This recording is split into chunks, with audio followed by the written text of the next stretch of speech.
today's my report is all about families and their social complexity. So when we say complexity, it is the issue about or within the family. So, each of the family na may problema or wala? Na yung mga problema. So, no family is perfect. We argue, we fight, we stop talking to each other at times. But in the end, family is family. The love will always be there. So, magtuwa mo ano or dili? 50-50. So, ang family daw is dili daw perfect. Diba? Nadjay ka lang, nadjay sometimes na ka lang mag-away dyan ang imuhang mama or papa or kanang labi na sa magsuunsan. So, next is, bisan man o kanang unsa ka, dako na problema ang inyong harap sa inyong family, always remember that is your family, dili na mo makahanap o lain pang pamilya. Okay? So, family, from the Latin word familia, is a group of people related either by consanguinity, by recognized birth, or affinity by marriage or other relationships. So, when we say consanguinity, muli ang kanang family recognized by birth, like for example, imuhang igsoon, imuhang mama o papa, di ba? So, then ang affinity mo, nakatong mga first cousin ninyo, inyong mga biyenan, mga auntie, or uncle. So, a group of one or more parents and their children living together as a unit. So, single parent ba ka or complete ba? Itawag hapon ng mga family. What are the most common family problems? So, there are several problems that are common within families. A lack of communication. So, communication sa kanang nganong makakostan og problema ang isa ka pamilya pag walay communication. Sulod sa isang kapalingalay.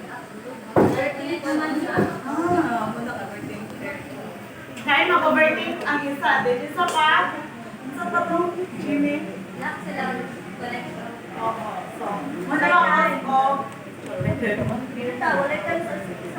So, muna magka-problema sila. Wala sila ka ng communication. So, next is gender. So, kung sa unang panahon, di ba, for example, na ay bayok or ka ng tomboy, di ba, dili kayo sila mag-show kayo, kay grabe kayo strict ang parents. So, unlike karon is ka ng na-acknowledge na bitaw sila. So, ang parents is ka ng anak-anak na bitaw nila madawat kung saan na Bahay-to-bahay, kanang magulang, bahay-to-bahay, sa kung antay, kanang away yun. So, next, katong magunang laki, sunod laki. So, depende na po na sa kanang sa family. So, next is old age o the sa age gap. So, asa rin ang close katong kanang 1 year na ilang gap or katong 5 years gap. Asa ka ba? Pero depende na magyapon kailangan nga for 1 year gap close sila na pwede. So, depende gapon sa family sa kanila. So, next is cultural differences. So, like for example, sa kanang bagong ninyo, diba? Like for example, lahit nga tribo ang inyong maminyuan. So, mag-adjust yun ka sa ilahang environment. So, one of the kanang magka-problema gihapon tungkol sa ilahang cultural. So, next is issues between family members. So, mga natong sulot sa inyong pamilya. Then, divorce, split families, violence, and addictions also cause issues in family units. Family problems can cause an array of emotional, mental, and physical issues. They can cause stressful emotions such as rage, fear, insecurity, or isolation. So, imagine gani pagka nang namuan ng pamilya, di ba? Kanang murag walay na mamatay. Wow, mamatay na yun. Kanang walay peace of mind, di mo diba kanang sa bukay, kanang basta. Mato sa iya. Kaso walay imo. Tapos matigog ka, maghawi. Oo, di ba? So, walang katong ibalik ka na to siya kanang family issues na to. Kanang makauna-una na lang ka, maghipog na lang. Sa puno sa saging. Security, di ba masuya ka? Like, for example, nabilong ka ni nga pamilya ka ng grabe ka ng bisyoso na ay mga amigo kayo na nilang pamilya karon na kayo, di ba? Masuya ka kayo nga na ilang kuan environment. So, kinsa taro din masuya, sumasuya dyan. So, issues may result in drug addiction, eating disorders, or other form of self-harm. They may also result in medical conditions such as depression or anxiety. Oo, kanang gabi na gid kayo ka problematic so padulong na gid ka na ma-depress ka na wala na kanang di na ka makahanap sa imong There are a variety of challenges with family life. Each member of family is unique individual. Motoo ba mga natin? Yes, so each of us are unique. So with their own personality, expectations, roles, responsibilities, and likes and dislikes. So first is finances. So problems with money include those related to poverty or they may involve a disagreement about financial decisions, such as whether or not to buy within each other first card. So, most pinaka-problema yun sa family is ang financial. Tinukot yun na siya ang financial. Labilaog na may mga anak, di ba? Oo, so, mo dyan ang pinaka-problema yun. So, daw na. Tumas lang ba? Kaya mo. Sige.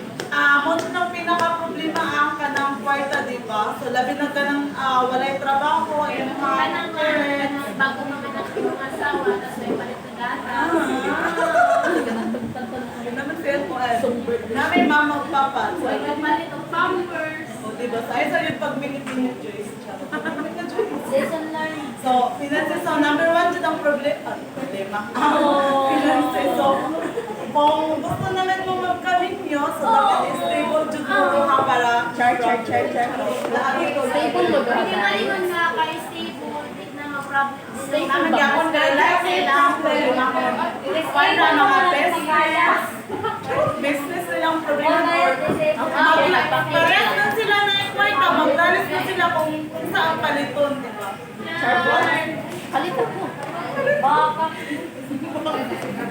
Palit ako. Stable lang mo kaya dahil. Next is military service. A person's military service can cause family trouble. So, unsa mga professional examples? Police, sundalo. Police. O, sundalo. Ano man tawag, Joyce? Mga big. Dari. Ano nga problem? Like for example, makamin yung pagsundalo. Anong makos man siya o problem sa usa ka pamilya? Kaya sometimes, sa hindi. Sa kwante, sa distance. O niya, mamatay sab. Iban sila ba? Iban. Dili sila dili ipapan na. Magkuhan baya ka, di ba?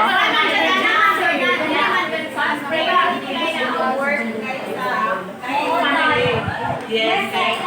Nagkuhan naman sila, nagpanunumpa naman sila dito. So, listen na ilang i-bring to ilang nagpanunumpa naman sila. So, next is mental illness, which are often stressful and result in family issues. For instance, problems may arise if a child experiences mental health conditions or the parents are unwilling or able to take responsibility. So, like, so that is drugs and alcohol. Problemahin naman yun, di ba? Bisyoso ka ng magdugod-dugod na, di ba? Gabi na lang kapulat. Oo, isubay na. Next is lack of communication. So, ano to? Pag lack of communication, alam na. Dinugabay tayo. Next is work-related problems. Work life can often cause issues in family life, such as problems missing from work life and family balance. From dissatisfaction with work, and so, kung busy kayo po tayo mo ang partner, di ba? Kanang basta wala na time, so hindi tayo nagkuhan charot lang. Ala, nag-birthday. Distinguishing roles. Role-based issues can arise when members disable rituals during the day. Di ba sa family kayo? Kung sa nasunod, ang papa or mama, di ba may po? Papa. So, nadya papa ang masunod, na po yung mama masunod. So, problema po na, kung hindi sila magkasunod. Next is age or cultural differences. Age or cultural differences can result in contrasting expectations, behaviors, or opinions. Muna itong gayon na ito na katong age, katulaging ang gap between, like for example, asay mas pabor ninyo ang kanang same age siya mo ay kanang 5, kanang Parang taas o gap. Taas o gap. mas Taas o gap. ang awayon kaysa sa same song. Ha? Depends. Para sa ako, may ang same of age, may away. May awa yun, bitaw. Pero man mga immature. O ang choice, ang katagang na gap ang awayon. So, depende lagi gapon. Importante magkasinaptan na lagi gapon. Depende mo na. Depende lagi gapon sa inyong matuwa. Kung magkasinaptan mo or Dilo. magkasinaptan na yun. Divorce. Situations that involve severe family troubles include divorce, blended families, and violence. So, divorce occurs when a married couple legally separates then Oo, nadiriya sa ano. Wala po muna sa to sa Philippines ang divorce. Bagan. Wala. with or without children experience in terms Sa gawas na. divorce was fighting from the United States to the Na United States. So, ang divorce na sa family, sa Pilipinas is walang na. Wala man. Wala pa man. Ibaligay ko, ano po na sa mata sa Kuandra. Oo, Jud. Walay lain makakabulang sa inyo kundi ang kamatayo. So, choose wisely. Annulment yata. Pero sila yung nasa Jud, every time, Pwede ka na sila mag-divorce. pero gamitin siya kagasto kayo kung Mahal pag kayong bayad, uy. So, mag-say na lang na kung hindi na dyan kaya, Sa Philippines. pwede mo siya, wala pwede divorce. Ayaw mo pag-divorce kay parang managsiting. Divorce are generally conflict marital problems which are left correctly or which one or both parties view as unfixable. Common marital problems na number one na sa three ang financial problems. Yes. So next is or disagreements na hindi sila magkasinabo. So next is clashing personalities, beliefs, or opinions na ng kung isa kanabit ang naslay na mga tinuan tapos mag-disagree ang isa. So magka-conflict na sa sila. So is disagreement on rules and responsibilities. Like for example, di ba ang role sa father is mautoy mag-buhi. So naman sometimes po nga ang papa walay trabaho, then ang mama na ay trabaho. So, makuha na po na sila ka ng responsibilities bitaw nila. Bana mo ay magtrabaho. Oo. So, one of the problems po na sila ang responsibilities, imbalance between work life and home life. So, kanang mas tagal na kag-time sa imong trabaho kaysa sa imong family. Next is emotional stressors such as loss of loved one. Kanang imong love sa iya kay nakupas na daw. Next is infidelity, including emotional or sexual affairs. Kanang na-shy, kanang labi. Nailagi.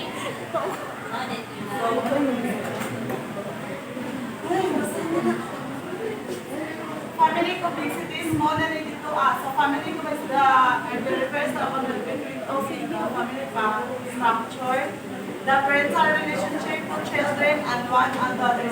Like for example, kada bito ang nakabantay mo dito sa mga stepfather, stepmother. So, if ay muhang father, for example, mamatay na ang father, so yung mother is makamit of nyo. Unya ang iyang namit kay napoy ibalik single dad son. So, if magkasinabutan ka, di ba, magkubal na dahil daton niya iyang anak. So, ikaw po nga anak, mag-adjust ka kay yun. Ibalik na may bago mga papa, tapos yung mga po mga step sister sister or brother kasi mga madituloy na or mga stricta. So, makuha na po na mga problema na sa ka kay so na mo pag makihalubilo sa ilaha. So, the advantages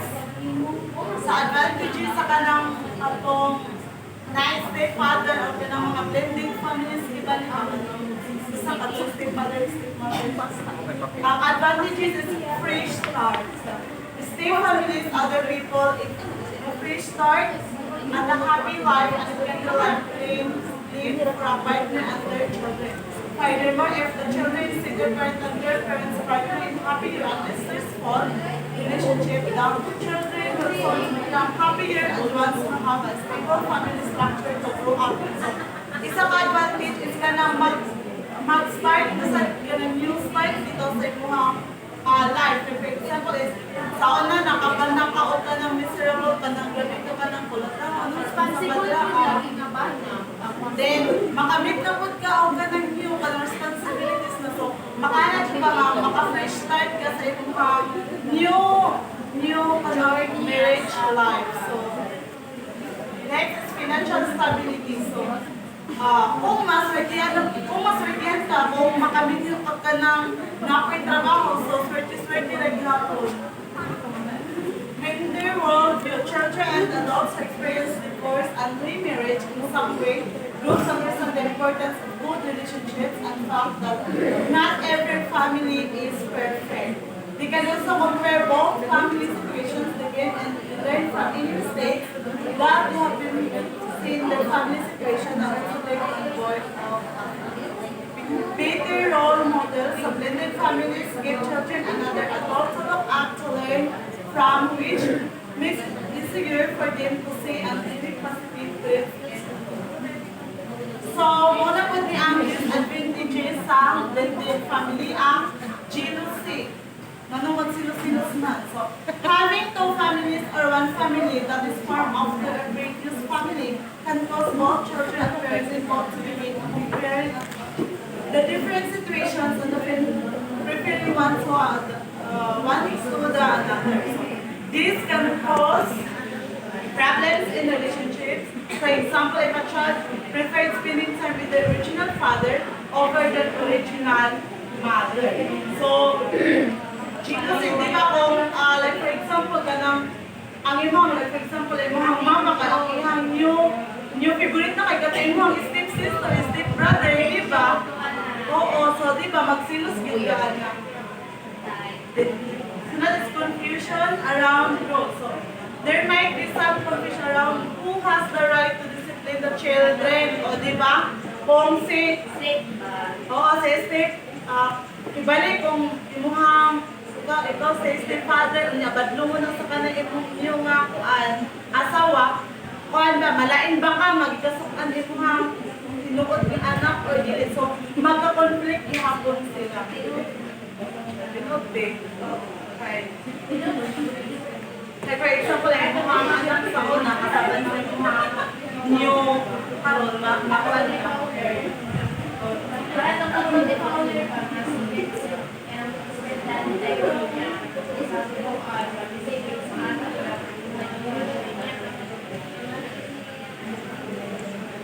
So, muna to, makaproblema gihapon. So, big change, okay, manyo na yung tanan. It is a huge change of situations, especially for a child who has to move.